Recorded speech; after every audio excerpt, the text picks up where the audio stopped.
Proprietary audit की बात करते हैं। Auditing as a composite concept, यानी पूरी तरीके से देखा जाए तो जो ऑडिट है वो एज अ कंपोजिट कॉन्सेप्ट, मतलब टोटल कॉम्प्रिहेंसिव लुक्स इनटू, किस बारे में देखता है वो, अकाउंटिंग और अरिथमेटिकल एक्यूरेसी के बारे में। ठीक है, यही दो तो हमारे मेन चीज़ है। और क्या देखता है, रूल्स एंड रेगुलेशन से अधेरेंस हो रहा है या नहीं। प्रोप्राइटरी भी देखता है, ठीक है, और ट्रूथ एंड फेयरनेस को भी चेक करता है। ठीक है, क्या क्या देखता है, सबसे पहले तो अकाउंटिंग और arithmetical accuracy, adherence to laws and regulation, proprietary और truth and fairness of end result. किसका ये सब चेक करता है वो, end result, according to varied requirements, अलग अलग रिक्वायरमेंट के हिसाब से। The emphasis on each of the four set factors differs, हर फैक्टर पे डिफर करता है between various types of audit, अलग अलग ऑडिट में ये सब फैक्टर्स अलग अलग होते हैं। All the requirement of section number 143 of the companies act are also applicable to government company. ठीक है, तो 143 जो मेनली ऑडिट से डील करता है उसके सभी एक्सपेक्ट गवर्नमेंट कंपनी से भी रिलेट करता है। The analysis that follows shows that some of the provision of section number 143 are really proprietary based। proprietary की मतलब हमने देख लिया था कि एक्सपेंडिचर जो हुआ है वो सही हुआ है कि नहीं वगैरह, है ना, मतलब उतना ही एक्सपेंडिचर हुआ। प्रोप्राइटरी का एक सिंपल मतलब है कि एक आम आदमी एक्सपेंडिचर को कैसे करेगा, ठीक है, उसी हिसाब से एक्सपेंडिचर होना चाहिए पब्लिक एंटिटी में। कंपनीज ऑर्डर, यानी कारों वाला जो ऑर्डर जो हम आगे बढ़ेंगे, issued under 143(11) of the companies act, वो भी एप्लीकेबल होता है गवर्नमेंट कंपनी को। Provide that the government company belongs to any category of companies to which order applies. अगर वो ऑर्डर अप्लाई होने वाली कंपनी में से आती है जिसके अलग अलग कैटेगरीज होती है तो फिर उस पर वो लग जाता है। और CAG का जो ऑडिट होता है उस पर ऑलरेडी प्रोप्राइटरी का एलिमेंट होता है, इसलिए प्रोप्राइटरी बहुत ही एक इनहेरेंट टाइप का पार्ट हो गया हमारे हर ऑडिट का, कंपनी के ऑडिट का, चाहे वो गवर्नमेंट कंपनी हो या दूसरी कंपनी हो। डेफिनेशन एंड प्रिंसिपल, इसकी डेफिनेशन बड़ी खतरनाक है और किसने दिया है, A.L. कोहलर ने। किसने दिया, A.L. कोहलर, कोहली का भाई कोहलर, ठीक है, E.L. कोहलर। K.L. राहुल है, K.L. राहुल ने यहाँ पर E.L. कोहलर है, ठीक है। Has defined the term proprietary, उसने प्रोप्राइटरी को डिफाइन किया है, नहीं करता तो ज़्यादा अच्छा रहता है जिस हिसाब से उसने किया है। क्या बोला, that which meets the test of, वो जो इस चीज़ की परीक्षा में पास हो जाए, किस परीक्षा में, पब्लिक इंटरेस्ट की, कॉमनली एक्सपेक्टेड कस्टम की और स्टैंडर्ड ऑफ कंडक्ट की, and particularly as applied to professional performance requirement of law, government regulation and professional codes. अब इसको याद करना बड़ा मुश्किल है, तो 3 एग्ज़ाम इसको पास करने हैं प्रोप्राइटरी को। कौन सा, सबसे पहले पब्लिक इंटरेस्ट, ठीक है, कौन सा है सबसे पहला एग्ज़ाम, पब्लिक इंटरेस्ट का। पहला एग्ज़ाम कौन सा है, पब्लिक इंटरेस्ट का, ठीक। अच्छा, बात किसकी हो रही है सर, पब्लिक इंटरेस्ट की। तो पब्लिक अपने अंदर कुछ कस्टम्स होते हैं हर एक सोसाइटी में, तो दूसरा टेस्ट किस चीज़ का है, कॉमनली एक्सेप्टेड कस्टम का, ठीक है। इन कस्टम को करने का कोई तरीका होगा तो उसको हम क्या कहेंगे, कंडक्ट, ठीक है। तो पब्लिक में क्या होते हैं, कस्टम्स, ठीक है, और इन कस्टम को क्या किया जाता है, कंडक्ट, ठीक। तीन एग्जाम तो उसने पास कर लिया। और पर्टिकुलरली एज अप्लाइड टू, मतलब ज़्यादातर ये किस पे अप्लाई होता है, प्रोफेशनल परफॉर्मेंस पे होता है, रिक्वायरमेंट ऑफ लॉ पे होता है, गवर्नमेंट रेगुलेशन और प्रोफेशनल कोड्स पे होता है, ठीक। On an analysis the test of proprietary boils down to, मतलब सब कार को रख के प्रोप्राइटरी का मतलब निकलता है इकोनॉमी, एफिशिएंसी एंड फेथफुलनेस। ई की जगह एफ हो गया, EEF, ठीक है। इकोनॉमी, एफिशिएंसी एंड इफेक्टिवनेस की जगह पर वर्ड क्या आ गया, फेथफुलनेस, विश्वास पात्र। Instead of too much dependence on document, क्या होता है इसमें, ज़्यादा डिपेंडेंस डॉक्यूमेंट की नहीं होती है, वाउचर की नहीं होती है, एविडेंस की नहीं होती है। इसका मेन एम्फेसिस क्या होता है, substance of the transaction, and looks into appropriateness thereof, मतलब सही एप्रोप्रिएट है या नहीं और सब्सटेंस है कि नहीं, ठीक है। On consideration of financial prudence, financial prudence के हिसाब से वो सब्सटेंस और ट्रांजैक्शन और एप्रोप्रिएटनेस को चेक करता है, ठीक। और वेस्टफुल एक्सपेंडिचर तो नहीं हो रहा है, ये भी चेक करता है, ठीक। Thus proprietary audit is concern with scrutiny of executive actions, यानी एग्जीक्यूटिव यानी जो लोग काम करते हैं उनके एक्शन को स्क्रूटिनाइज करता है और डिसीजंस जो वो लेते हैं फाइनेंशियल और प्रॉफिट लॉस के लिए विथ स्पेशल रिगार्ड। लेकिन ये स्पेशल रिगार्ड किसको देता है? पब्लिक इंटरेस्ट और commonly accepted custom and standard of conduct. वही तीनों चीज़ें, पब्लिक, कस्टम और स्टैंडर्ड कंडक्ट, ठीक है, standard of conduct. It is also see whether every officer has exercised the same vigilance in respect of expenditure incurred from public money। मतलब ये देखता है, वही जो मैंने बताया था कि हर ऑफिसर ने उतना ही खर्च किया, विजिलेंस यानी दिमाग से, इन respect of expenditure incurred from public money, क्योंकि वे तो पब्लिक का पैसा है, तो उसने उसको ऐसे यूज़ किया हो जैसे कि एक आम आदमी करेगा अपनी ऑर्डिनरी प्रूडेंस के हिसाब से, ठीक है। उन्हीं सिमिलर सर्कमस्टेंसेस में in proprietary audit the auditor try to bring out cases of improper, avoidable और इनफ्रक्चुअस एक्सपेंडिचर। यानी प्रोप्राइटरी ऑडिट में वो ऑडिटर क्या करता है, जो भी इम्प्रॉपर यानी जो प्रॉपर एक्सपेंडिचर नहीं है वो उनको निकालता है, जो कि आप अवॉइड कर सकते हो, इन एक्सपेंडिचर को निकालता है और इनफ्रक्चुअस एक्सपेंडिचर को, even though the expenditure has been incurred in conformity with existing rules and regulation। मतलब रूल्स एंड रेगुलेशन के हिसाब से एक्सपेंडिचर तो हुआ है, लेकिन या तो बहुत ज़्यादा है या तो वो होने की ज़रूरत नहीं थी या फिर वो इनफ्रक्चुअस है, जिसका मीनिंग मुझे नहीं पता। A transaction may satisfy all the requirement of regularity audit insofar as various formalities regarding rules and regulations are concerned, but may still be highly wasteful। हो सकता है कि वो सभी टाइप के एलिमेंट को इनकॉर्पोरेट कर ले, लेकिन स्टिल वो हाईली वेस्टफुल हो। क्या हो? Still highly wasteful. क्या हो? Still highly wasteful. रेगुलरिटी के हर मापदंड को वो कर लेता हो, लेकिन फिर भी वो बहुत ज़्यादा क्या हो? Highly wasteful. फॉर एग्जांपल, अब ये छोड़ो, audit should therefore try to secure a reasonably high standard of public financial morality। Public financial morality का एक हाई स्टैंडर्ड सेट करना चाहिए, किसने? हमारे ऑडिट ने, ठीक। By looking into the wisdom, faithfulness and economy of the transaction.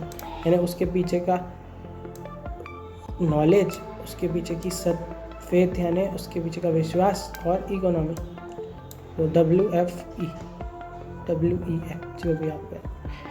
These consideration have led to evolution of audit against propriety। इन चीज़ों ने propriety के खिलाफ ऑडिट को शुरू किया, which is now being combined by audit authorities with their routine function of regularity audit। ठीक है, regularity audit के साथ ज़्यादातर किया जाता है। It is hard to frame any precise rules for regulating the course of audit transaction against propriety। कोई भी रूल्स बनाना बहुत मुश्किल है propriety के लिए। Such an objective of audit depends for its acceptance of its appeal to the common sense and straight logic of the auditor। अब जो auditor का लॉजिक है उसी के हिसाब से propriety डिसाइड होगी और उनका जो फाइनेंशियल ट्रांजैक्शन में सब्जेक्टेड टू proprietary ऑडिट है, ठीक है। However, some general principles have been laid out in the audit code which have been long recognized as standards of financial propriety।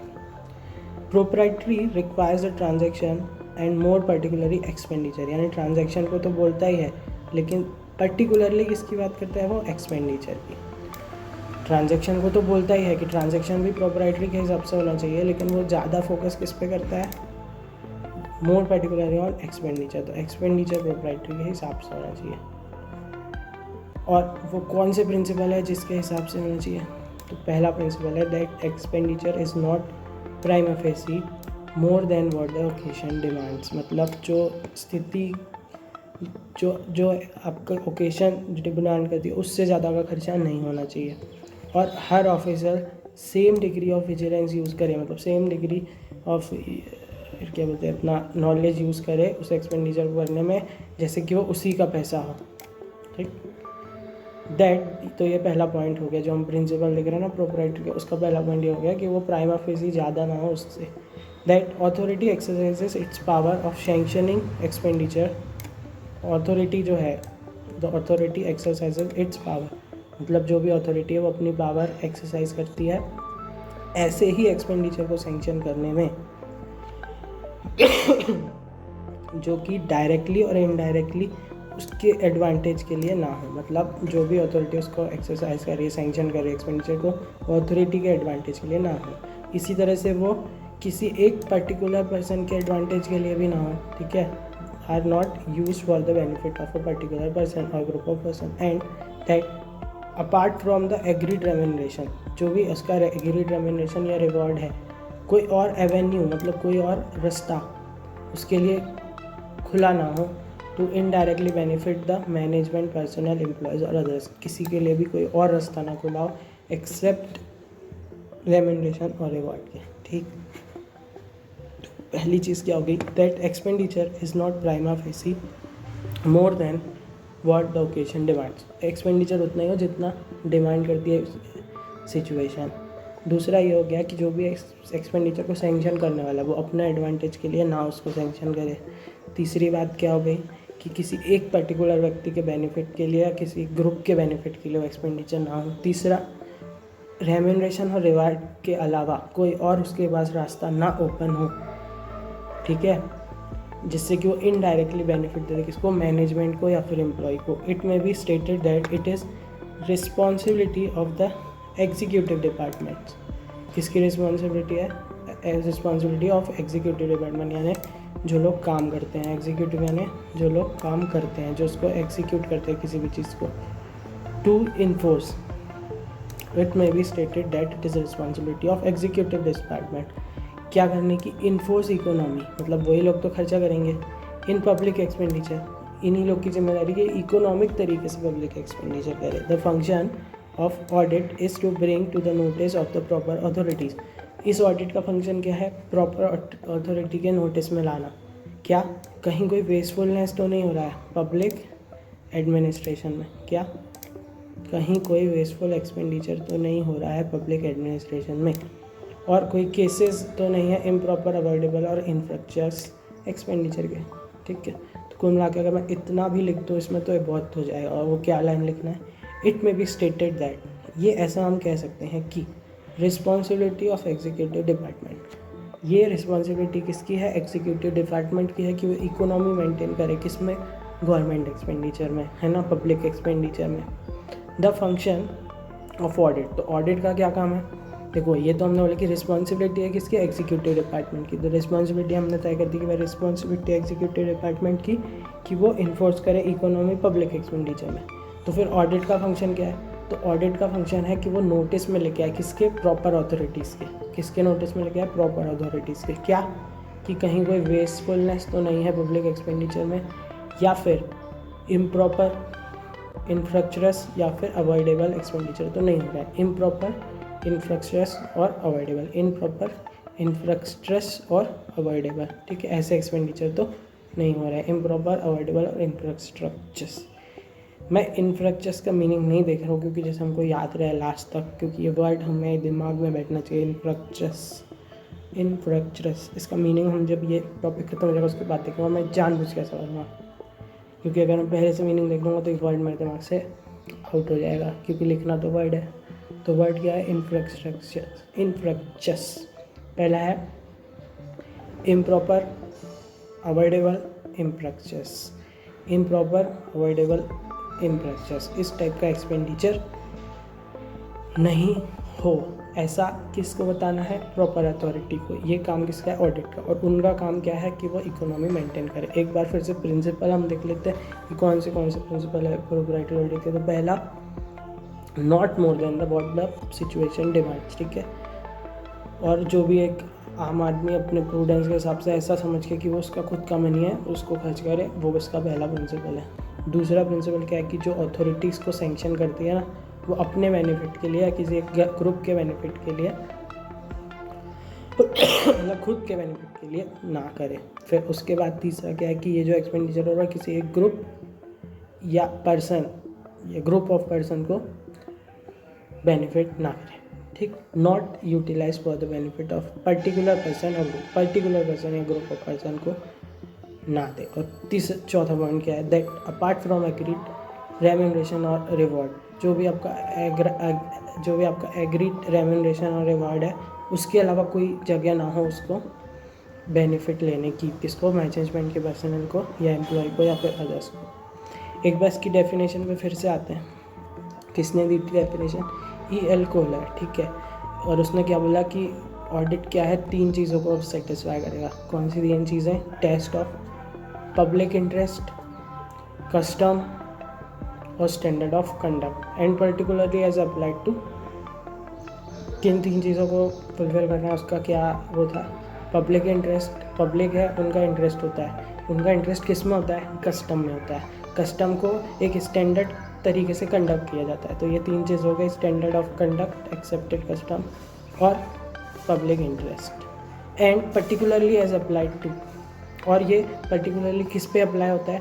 Professional performance पे होता है, लॉ पे होता है, गवर्नमेंट रेगुलेशन पे होता है और प्रोफेशनल कोड्स पे होता है, ठीक है।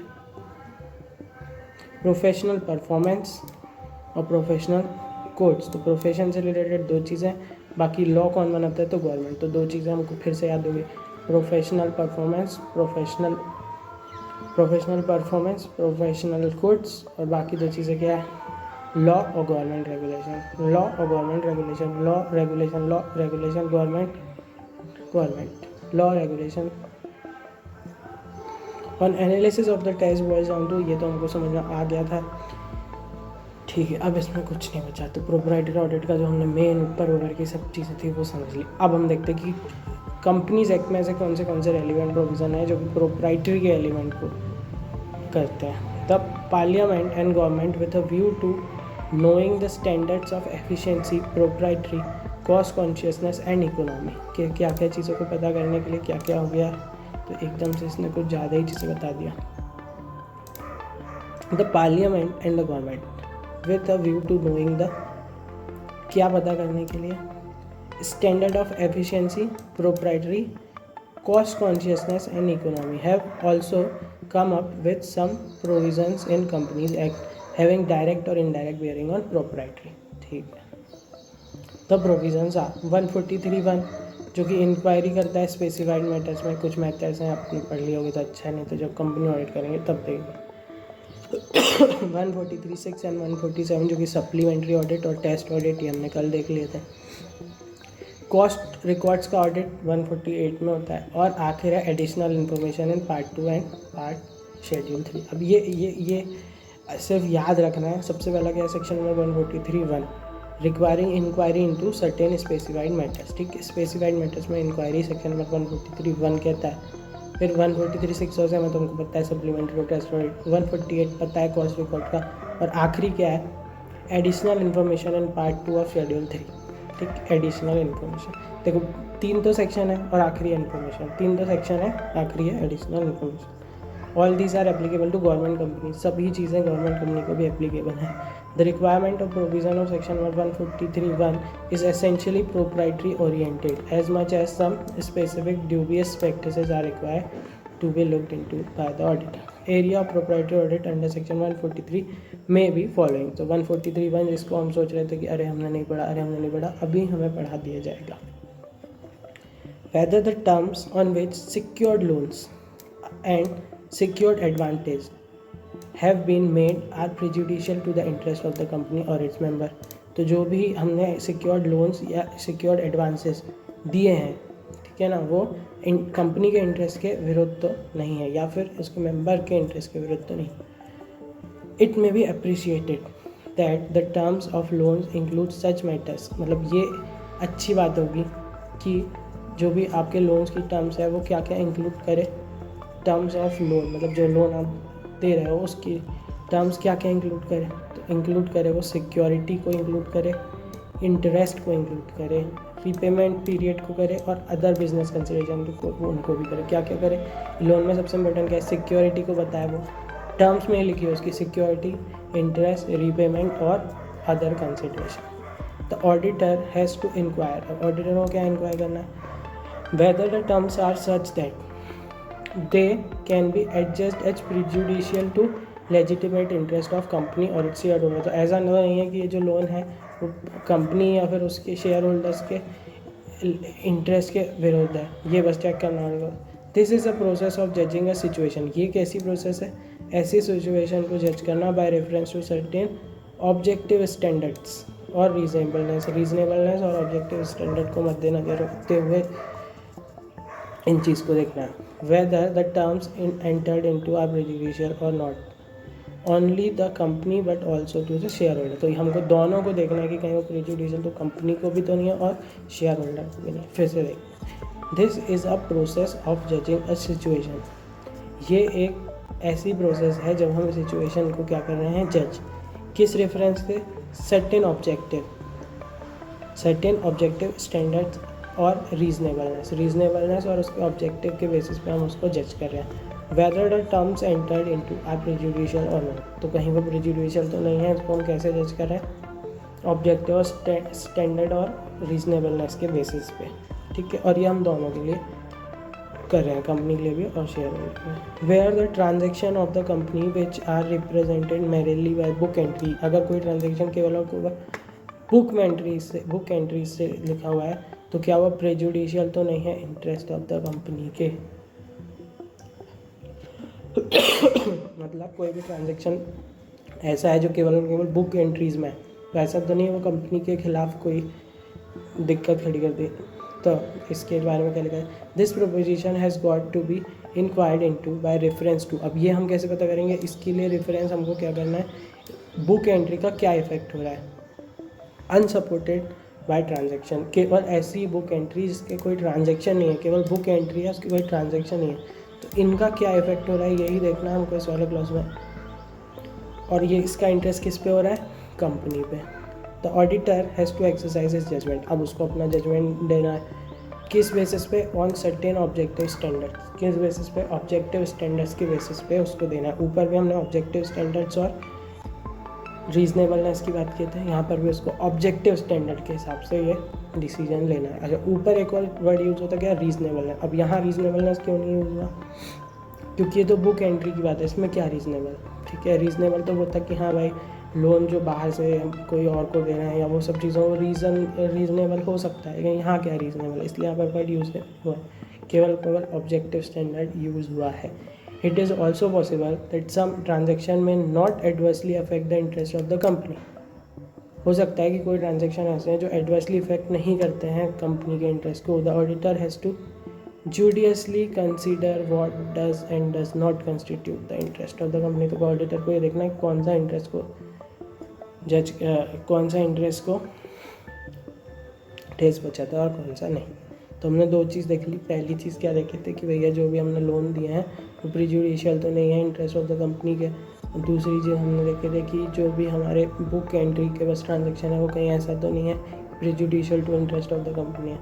फिर ऊपर एक बार जैसे ही चलते धीरे धीरे चलते घर से निकलते हम एक बार ये भी प्रिंसिपल ऑफ प्रोप्राइटरी भी देख लेते, क्योंकि हम डिस्कशन इसी पे कर रहे हैं तो कहीं हम भटक ना जाएँ। तो प्रिंसिपल ऑफ प्रोप्राइटरी में पहला प्रिंसिपल क्या था कि not prima facie more than the situation demand, इस सिचुएशन से ज़्यादा का एक्सपेंडिचर ना हुआ हो, and that every official exercise the same degree of vigilance in respect of expenditure as person of original prudence would exercise in respect of his own money. खुद के money के लिए अगर कोई पर्सन जो भी अपना खर्चा करेगा उस हिसाब से होना चाहिए। दूसरा हमने देखे थे कि जो अथॉरिटी उसको एक्सरसाइज करिए सैंक्शन को, वो अपने बेनिफिट के लिए ना कर ले, किसी पर्टिकुलर पर्सन या ग्रुप ऑफ पर्सन के बेनिफिट के लिए ना हो। और चौथा हमने क्या देखे थे कि जो एग्रीड रेम्यूनेशन और रिवॉर्ड है, ठीक है, उसके अलावा कोई भी उसके पास एवेन्यू, पार्क एवेन्यू जो साथ बनाता है वो, उसके पास कोई एवेन्यू ना हो जो ओपन हो, जिससे वह इनडायरेक्ट बेनिफिट ले सके, चाहे वो मैनेजमेंट का पर्सनल एम्प्लॉय हो या फिर अदर्स हो।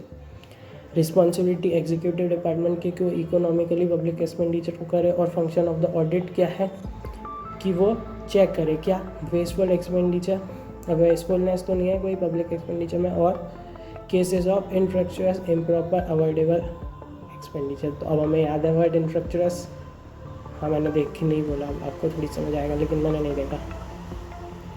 आगे बढ़ते जाते हैं। अब आते हैं पॉइंट नंबर सी में। पहले दो भी कर ही लेते हैं, जब ऊपर का इंतज़ार कर ले। तो कंपनी ऑडिट में 143(1), 143(6), 7, 148 और आखिर एडिशनल इंफॉर्मेशन। उसके बाद हम देख रहे थे कि 143(1) में ऐसे कौन से बता दिए गए हैं प्रोप्राइटरी के। तो हमने पहले देखे थे कि लोन, और दूसरा हमने देखे थे कि transaction of the company which are represented merely by book entry, कहीं वो प्रेजुडिशियल तो नहीं है कंपनी के इंटरेस्ट की। अब हम देख रहे हैं तीसरा point, whether investment of the company, जो इन्वेस्टमेंट कंपनी ने की है बैंकिंग कंपनी या इन्वेस्टमेंट कंपनी के अलावा, किस में, शेयर में, डिवेंचर में या फिर कोई भी सिक्योरिटी में, सिंपल कोई भी सिक्योरिटी में अगर कंपनी ने इन्वेस्टमेंट किया है तो have been sold at a price lower than the cost, कोई भी इन्वेस्टमेंट को लॉस पे तो नहीं बेचा है, तो इसके लिए ऑडिटर क्या करेगा, of course verification by the auditor का मैटर है, लेकिन ये चीज़ बैंक में अप्लाई नहीं होती, वो लोग बेच सकते हैं, ठीक है, अदर देन बैंकिंग या इन्वेस्टमेंट कंपनी, इनका तो काम ही है। The intention however is not to know whether a loss has occurred due to sale, ठीक है, ये इंटेंशन नहीं है ये पता करने का कि लॉस सेल के कारण ही हुआ है, ठीक है। The intention however is not to know whether loss has occurred due to the sale, क्या केवल सेल के कारण लॉस हुआ, ये इंटेंशन पता करने का नहीं है।